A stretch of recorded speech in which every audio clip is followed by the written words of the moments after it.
ሁኔታዎች ተስፋ ለማስቆረጥ ወደ ሕይወትህ ሲመጡ ሦስት ነገሮችን አስብ።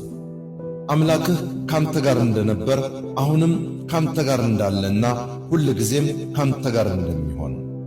ከዛ እጅ ላይ ባለው ነገር ደስተኛ መሆን፣ የተሰጠ ጸጋ ጠንቅቀህ ማወቅ፣ እየሆነ ላለው ነገር አመስግን፣ እናም ሕይወትን ቀጥል።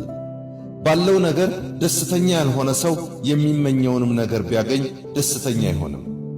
እንደተባለው ሁል ጊዜም ከማማረር በመውጣት እጅ ላይ ያለን ነገር በማወቅ በእርሱ ደስተኛ መሆን፣ እናም ቀጣዩን ነገር ለማሳካት መታተር ያስፈልጋል። የሕይወት ውጣ ውረድህን ካንተ ውጭ ማንም አያስተካክልልህም። ስለዚህ የወደፊቱን የተሻለ ለማድረግ ዛሬ ላይ ያለህበትን ሁኔታ በቅጡ ተረዳው። ከዛ ነገን የተሻለ ለማድረግ ይቻልሃል። በሕይወት ትልቁ ድክመት ተስፋ መቁረጥ ነው። ሕይወት የትግል ጉዞ ናት። ተስፋ ያልቆረጠ በእርግጠኝነት ያሰበበት ይደርሳል።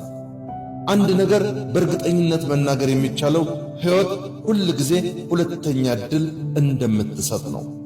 እርሱም ነገ ይባላል።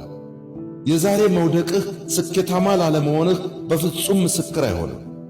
ይልቁንም ከውድቀትህ ተምረህ ሕልምህንም ከግብ አድርስ። በፍጹም በሕይወትህ ተስፋ አትቁረጥ። በለጠ ሸቴ ዘሀገረ ኢትዮጵያ